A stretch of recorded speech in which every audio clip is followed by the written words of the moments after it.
of science, you can say the language of the universe. It is also called the queen of science, as you can see. हाँ, chemistry का मुझे नहीं पता.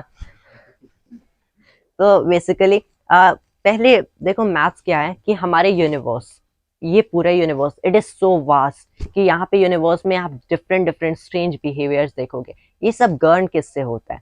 First of all, जो purest form है science का उसे maths कहते हैं, द प्योरेस्ट फॉर्म. क्योंकि मैथ्स में आप देखोगे कोई एप्लीकेशंस नहीं है, इट इज कम्प्लीटली प्योर. कि यहाँ पे आपको नंबर्स दिखेंगे, इक्वेशंस दिखेंगे. इक्वेशंस कहाँ यूज हो रहे हैं मैथ्स में हमें नहीं पता होता है. रिचर्ड फाइनमैन ने कहा था कि फिजिसिस्ट और मैथमेटिशियन में यही डिफरेंस होता है कि फिजिसिस्ट को पता होता है वो किस चीज के बारे में बात करें, मैथमेटिशियन को इस बारे में नहीं पता होता है. उन्हें इक्वेशन सॉल्व करना आता है, वो इक्वेशंस डिराइव करते हैं, लेकिन उन्हें नहीं पता होता है ये इक्वेशंस एक्चुअल में है क्या, राइट. सो अगर वो लोग 3 डायमेंशनल ज्योमेट्री के लिए इक्वेशन डिराइव कर रहे हैं तो they have derived the equation, लेकिन उन्हें नहीं पता ये कहाँ पे यूज में आएगा. सो दैट्स व्हाई मैथमेटिक्स को प्योरेस्ट फॉर्म ऑफ साइंस कहते हैं. उसके आगे आते हैं physics. Physics is also pure form of science. यहाँ पे आपको डिफरेंट कंसेप्ट दिखेंगे, यहाँ पे आपको मैथमेटिक्स भी दिखेंगे, लेकिन फिजिक्स में होती है applied mathematics. That's why physics isn't as pure as maths, बल्कि इसमें थोड़ा बहुत is applied mathematics.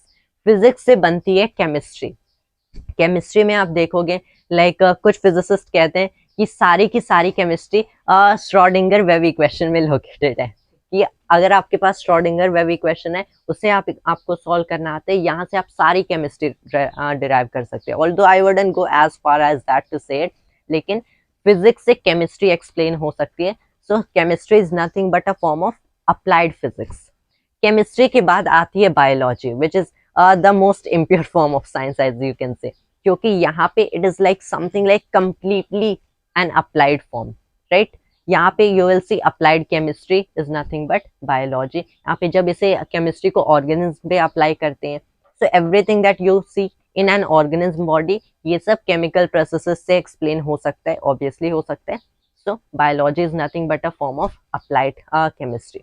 That's why mathematics को the language of this universe कहते हैं. And it is also said God is a mathematician. That is to me, अगर इसका मतलब बताऊं, सो इट इज टू से कि गॉड ने ये जो हमारे यूनिवर्स बनाया है इसे कुछ ऐसे बनाया कि ये मैथ्स के नंबर्स, मैथ्स के इक्वेशंस को ओबे करे, कि मैथ्स की सिमेट्रीज को ओबे करे, या फिर मैथ्स के जो प्रिंसिपल्स हैं उसे ओबे करे. So mathematics is the language of this universe. And इस यूनिवर्स को अगर एग्जैक्टली डिटेल्ड में, वो तो हम इक्वेशंस रख सकते हैं, लेकिन कौन से इक्वेशन कहाँ पे रखेंगे ये हमें कैसे पता चलता है? ऑब्वियसली ये फिजिक्स से पता चलता है. That's why physics is said to be the study of the rules, the laws of nature. Physics को एक्चुअल में पहले नेचुरल फिलोसफी कहते थे, नेचुरल फिलोसफी. बाद में ये टर्म फिजिक्स आया इन दी 19th सेंचुरी, यानी कि 1800s के अराउंड, माइकल फैराडे के टाइम के अराउंड ये टर्म आया फिजिक्स. वरना पहले इसे नेचुरल फिलोसफी कहते थे. And physicist like Isaac Newton and Galileo Galilei, उन्हें फिजिसिस्ट नहीं बल्कि फिलोसोफर्स ही कहा जाता था, natural philosophers and mathematicians. So that is the meaning कि physics is the king of science. क्योंकि साइंस में देखें so maths again included, तो फिजिक्स सबसे फंडामेंटल ब्रांच है साइंस का. यहाँ से आप दूसरे ब्रांचेस ऑफ साइंस डिराइव कर सकते हो. And mathematics is the queen of science, क्योंकि बिना मैथ्स के फिजिक्स भी इनकम्प्लीट है. And this is a fact that we all have to accept. के लिए हम कैसे प्रिपरेशन करना चाहिए नीट के लिए? ओके लिए Okay, so NEET basically medical, इसमें there are 3 subjects again. PCB, यहाँ पे chemistry में there is physical, organic, inorganic. So although I will not go as deep की organic separately, inorganic and physical. Let's take PCB. तो यहाँ पे जो तीनों subjects होते हैं, actually मैं I will say कि mostly जो NEET में aspirants fail करते हैं वो physics की वजह से करते हैं. So no wonder कि NEET के aspirants, you'll see there are a lot of NEET aspirants out there जो कि physics को hate करते हैं. That it is such a boring subject, and इसकी वजह से every year we are failing, taking drops and again failing. Usually यही होता है. Biology I would say NEET में easy होता है. Biology is all just to memorize. NEET में easy होते हैं. NEET की chemistry biology से difficult होती है, and chemistry से भी difficult NEET की physics होती है. तो अगर मैं कहूँ एक्चुअल में ना NEET की physics बहुत ही easy है इससे और दूसरे एग्जाम से कंपेयर करें. हाँ, लेकिन नीट के एस्पिरेंट्स जो कि बायोलॉजी के लिए they are opting for biology, तो उनके लिए नीट की फिजिक्स डिफिकल्ट होती है। नीट की फिजिक्स को समझने के लिए first of all to begin with, NEET की फिजिक्स को समझने के लिए all you have to do, देखो जैसे जे की फिजिक्स में क्या होता है, यहाँ पे आपको लेंदी कंसेप्ट्स मिलेंगे, आपको सारे कंसेप्ट्स के डिटेल सॉल्यूशन चाहिए कि अगर आपके पास ये कंसेप्ट है तो इससे एक ये स्पेशल केस बन गया, एंड इस स्पेशल केस में भी एक स्पेशल केस बन गया, तो आपको स्पेशल जो केसेस बनते हैं जे की फिजिक्स में उनके लिए भी सारे इक्वेशंस याद करने पड़ते हैं, क्योंकि राइट एट द मोमेंट तो एग्जाम में डिराइव करोगे नहीं, you are like getting 2 minutes for one question in main, and in advance वहाँ पे एक्चुअल में एटलीस्ट 3 या 4 minutes मिलते हैं वैरिंग, क्योंकि एडवांस में नंबर ऑफ क्वेश्चंस वैरी कर जाते हैं बहुत बार।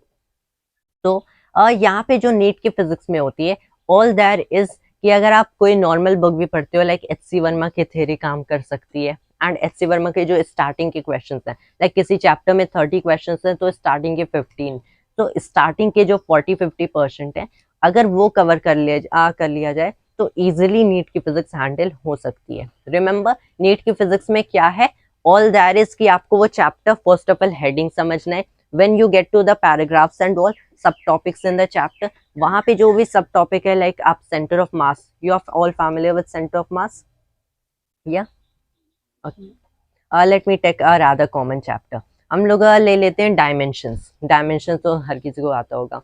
डायमेंशंस में आपको क्या क्या चीजें मिलेंगी, पहले तो इंट्रोडक्शन टू डायमेंशन होगा कि डायमेंशंस क्या होते हैं, डायमेंशनल एनालिसिस, फिर कि डायमेंशन से कैसे फॉर्मूलाज डिराइव करते हैं। तो डायमेंशंस में पहले आपको इंट्रोड्यूस कर दिया जाएगा कैसे क्वांटिटीज के डायमेंशन निकालते हैं, अगर उनके फॉर्मूलाज या फिर यूनिट्स भी गिवन है, यूनिट से और इजीली हो जाता है डायमेंशंस निकालना। उसके बाद आपको क्या क्या मिलेगा कि कैसे इक्वेशंस को प्रूव या डिस्प्रूव करते हैं डायमेंशन के बेसिस पे, कैसे इक्वेशंस को डिराइव करते हैं डायमेंशंस के बेसिस पे। दो ये मेथड ऑलवेज करेक्ट नहीं होता है, क्योंकि यहाँ पे जो डायमेंशनलेस कांस्टेंट होते हैं वो बेसिकली इस इक्वेशन में अपीयर नहीं करते हैं। फिर आपको इससे और भी रिलेटेड इससे टॉपिक्स मिलेंगे कुछ लाइक अप्लाइड वे में। तो यहाँ पे नीट की फिजिक्स में ऑल दैट इज कि आपको डायमेंशन समझना है एंड इन टॉपिक्स को समझना है जस्ट, और that is like know detailed वे में आपको ज्यादा नहीं समझना है। ऑल दैट इज की जो कंसेप्ट है वो अंडरस्टैंड करना है, थ्योरी अंडरस्टैंड करना है, एंड आपको फॉर्मूलाज लर्न होने चाहिए, क्योंकि नीट की फिजिक्स में ना एक्चुअल में टाइम कम होता है। That is the thing, NEET की फिजिक्स में जे की फिजिक्स से कंपेयर, जे एग्जाम से कंपेयर करें तो कम टाइम मिलता है for solving each and every question, that's why. And NEET में कंपटीशन ज्यादा है, पेपर का लेवल थोड़ा कम होता है, नंबर ऑफ एस्पिरेंट्स ज्यादा होते हैं, दैट इज द थिंग। सो लेकिन मोस्ट एस्पिरेंट्स तो ऐसे ही एलिमिनेट हो जाएंगे जो कि विदाउट सीरियस प्रिपरेशन वहां पे एग्जाम हॉल में एंटर कर रहे हैं। तो all that is in NEET is आपको बेसिक उसका कंसेप्ट समझना है, फॉर्मूलाज लर्न करना है, and it can be done. इसे जेई फिजिक्स से कंपेयर करें तो यहाँ पे क्या होता है, आपको कंसेप्ट समझना है, फॉर्मूलाज लर्न करना है, एंड उसके स्पेशल केसेस बनाने पड़ेंगे। अगर आपको कोई भी मॉडल गिवन है तो ये मॉडल कैसे काम करता है, लाइक थर्मोडायनेमिक्स में आप पढ़ोगे engines and all, heat engines का कंसेप्ट पढ़ते हैं, तो हीट इंजन्स कैसे काम करते हैं, रेफ्रिजरेटर्स कैसे काम करते हैं, इनके डायग्राम्स, एनर्जी फ्लो डायग्राम्स कैसे बनाया जाता है। जे की फिजिक्स में you go through all the details, सारी डिटेल से, but in NEET all you need कि कोई हीट इंजन है, से कार्नट साइकिल का हीट इंजन है, तो उसका इक्वेशन क्या है, उससे क्वेश्चंस हो जाएंगे। यूजुअली नीट में डायरेक्ट क्वेश्चंस आते हैं फॉर्मूला बेस्ड, बस आपको एनालाइज करना होगा, रिमेंबर कि कौन सा फॉर्मूला आप यूज करोगे। Many times more than one formula will be used, क्योंकि अगर मोर देन वन फॉर्मूला नहीं यूज्ड होगा तो ऑब्वियसली सारे बच्चे ये क्रैक कर जाएंगे, and that is not something that anyone would want. So I will not say कि I hope that all of you will crack in your JEE and NEET exam. I will rather say कि जितने लोग मेहनत कर रहे हैं वो crack कर पाए, otherwise where is the justice for those students जिन्होंने एक्चुअल में प्रिपरेशन की है, हार्ड वर्क किया है। So we also need to have justice for them, right? That is the thing. So NEET की physics is just very simple. You have to understand basic concepts, not in very much detail, and simple problems आपको आने चाहिए, that is all that is to it.